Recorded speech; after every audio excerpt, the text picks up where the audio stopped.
자, 우리 이제 이번에 매일 정리 노트 1월 31일자 한번 OX 문제 확인해 보겠습니다, 여러분. 자, 1번 공익사업과 관련한 지역권 또는 지상권을 대여함으로써 발생하는 소득은 사업소득이다라고 했네요, 여러분. 자, 지지가 나왔죠, 여러분. 지지가 나면 반드시 뭐 확인하라? 공익사업 관련 여부 확인해라 했죠. 그래서 공익사업과 관련됐다. 그러면 이때는 어디로 가는 거죠, 여러분? 공기, 기타 소득으로 가는 거고, 여러분. 그렇죠? 공익사업과 관련이 없다. 그럼 이때 어디로 가는 거죠, 여러분? 사업소득으로 가는 거죠. 그래서 지금 공익사업과 관련된 지지가 당연히 어디로 가야 되는 거라면 기타 소득이죠. 사업소득이 아니라 기타 소득으로 가는 거니까 1번은 맞아서 틀려서 여러분 틀린 것이다라는 거 뭐 어렵지 않게 확인할 수 있겠죠, 여러분. 그래서 여러분 이거 가끔가다 시험에 나옵니다, 여러분. 그래서 항상 뭐가 나오면 지상권, 지역권, 지지가 나오면 반드시 뭐 확인하셔서 공익사업 관련 여부 확인하셔서 공익사업과 관련됐으면 공기 이렇게 외우시면 되겠고요. 공익사업과 관련이 없을 때 공사 이렇게 보시면 큰 무리가 없지 않을까 생각합니다. 아시겠죠, 여러분? 1번 요 정도 풀어보시면 되겠습니다. 자, 2번 2023년 주택 임대소득이 과세가 되는 고가주택은 물어봤죠, 여러분. 그래서 특히 고가주택 기준금액이 2023년도 개정됐기 때문에 2023년 주택 임대소득이 과세가 되는 고가주택이라 하면 과세기간 종료일 현재죠. 과세기간 종료. 언제죠, 여러분? 12월 31일 현재가 되는 거죠. 물론 당해년도 중에 고가주택을 양도했다 그러면 그때는 양도일 현재가 되는 거죠.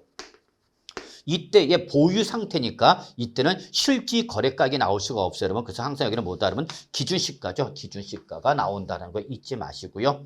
그래서 부동산 임대사업소득세에서 말하는 고가주택 기준금액은 실가가 아닌 기준시가다. 그럼 이때 기준시가는 뭐를 말하는데 여러분? 공시된 가액을 말합니다. 그랬죠? 그래서 여러분 우리 부동산에 대해서 공시된 특히 주택에 대해서 공시된 가격이 뭐죠, 여러분? 개별주택 가격 또는 공동주택 가격이 되는 거죠.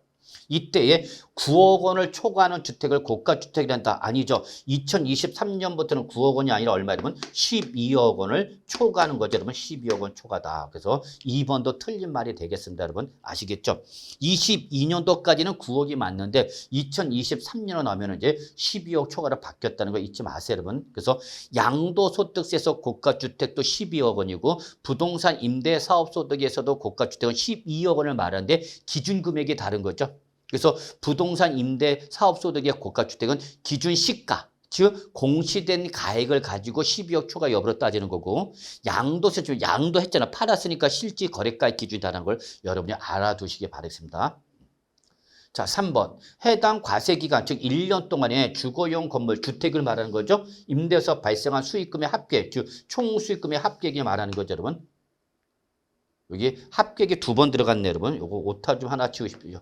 요거 하나 지웁시다. 합계액.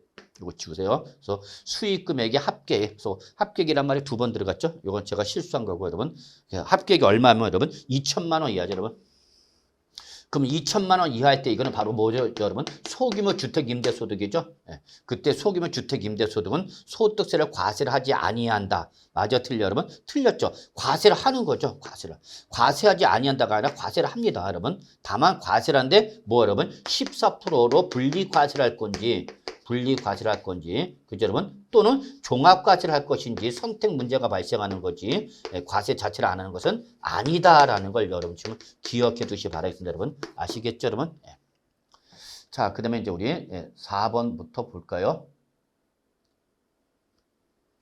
자, 4번. 본인과 배우자가, 즉 부부란 얘기죠, 여러분. 그래서 부부 각자가 각각 국내 소재 주택을 소유한 경우 이를 합산하지 아니하고 라고 되는 여러분. 합산하지 아니하고 각 거주자별로 소유 주택을 기준해서 주택 임대소득 비과세 대상인 1주택 여부를 판단하라 그랬죠, 여러분. 자, 1주택 여부를 판단할 때에 부부가 각자 갖고 있다. 부부가 각자 갖고 있는 거죠. 본인도 하나, 배우자도 하나 있으면 이때는 주택수를 계산할 때 어떻게 하라고? 합산하는 거죠. 합산하지 아니하고가 아니라 합산하고죠, 여러분. 그래서 4번은 틀린 말이죠. 그래서 저 사례에 따르면 우리는 2주택자로 보기 때문에 비과세를 받을 수가 없는 거죠, 여러분. 아시겠죠? 그래서 4번도 틀렸다라는 걸 좀 봐두시기 바라겠습니다, 여러분. 자, 5번. 거주자의 보유 주택수를 계산함에 있어서 자, 나왔죠? 다가구 주택은 우리 뭐로 봐라? 한 개의 주택으로 봐라. 그 얘기죠, 여러분. 물론 구분 등기가 됐다면 그때는 각각을 하나의 주택으로 본다는 건 뭐 여러분이 다 알고 계실 거라 믿고요. 네, 그래서 이거는 맞는 말이 되는 거죠. 자, 6번이죠.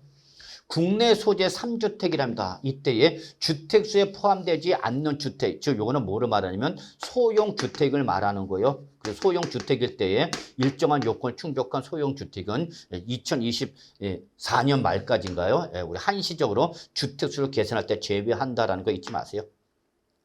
다만 이때에 요 소형주택은 여기 따로 나오니까 그때 보기라고요. 이러한 소형주택을 제외한 3주택을 소유한 자가 받은 임대 보증금 합계 얼마죠? 여러분 4억 원이죠. 자, 그러면 주택수 3, 그 다음에 받은 보증금 4, 그러면 3, 3의 조건 충족했어 안 했어? 했죠. 그러면 이때는 주택이라 하더라도 간주임대를 계산해야 돼 안 해야 돼? 해야 되는 거죠. 그래서 그 보증금에 대하여 법령에서 정한 산시로 계산한 금액인 간주임대를 총수익 금액이 어떠라? 산입하라라는 거죠. 예, 맞는 말이죠. 3, 3이 절대 놓치면 안 되죠. 자, 7번 간주 임대료 계산할 때 3주택 이상 여부 판정할 때에 주택수에 포함되지 않는 주택, 즉 소형주택을 말합니다라고 했죠, 여러분. 꼬마주택 또는 뭐 여러분 소형주택, 원룸형 뭐 이런 거 생각하시면 되겠죠. 그러면 이때는 주거의 용도로만 쓰이는 면적, 즉 전용 면적이 1호 또는 1세대당 얼마 여러분? 40제곱미터 이하죠. 40제곱미터 이하면서 기준시가, 과세기간의 기준시가 얼마 여러분? 예, 2억 원 이하. 이 두 가지 조건을 모두 충족해야 되는 거죠. 이 두 가지 조건을 충족한 소형주택일 때는 3주택자냐 아니냐 주택수를 계산할 때 포함하라, 제외하라, 제외하라 그 얘기가 됐습니다. 여러분 아시겠죠? 자, 8번 볼까요, 여러분? 사업자가 부동산을 임대하고 임대료 외에 전기료, 수도료 등 공공요금의 명목으로 지급받은 금액이, 즉, 받은 금액이 그 얘기예요, 여러분. 그러니까 관리비로 받은 금액이 공공요금 납부액을 뭐 한다, 여러분? 초과한다, 여러분. 초과한다. 즉, 받은 금액은 100만 원인데, 공과금으로 납부한 금액은 얼마다, 여러분? 40만 원이다. 그렇게 생각하시면 되는 거죠, 여러분. 그럼 얼마 초과했어요, 여러분? 60만 원 초과했죠? 그럼 60만 원 이걸 여러분 임차인에서 돌려줘서 임대인이 먹었잖아요, 여러분. 그러니까 그때는 그 60만 원을 당연히 총수익금에 어떻게 하는 거예요, 여러분? 산입해야 되는 거죠, 여러분. 그리고 과세 대상 소득을 얼마만 잡아라, 여러분? 60만 원만 잡아라 그 얘기가 되겠습니다, 여러분. 아시겠죠? 자, 9번.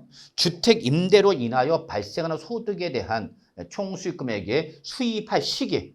그래서 언제 돈 받은 거를 볼 거냐라는 거죠. 그러면 그때 계약에 의하여 지급일이 어떻게 했다? 정해졌다 했죠. 지급일이 정해졌다라고 했어요. 그러면 그때는 지급을 받은 날로 한다? 아니죠. 그때는 정해진 날이죠. 정해졌다 해서 그 정해진 날에 바로 수입한 걸로 보는 거죠.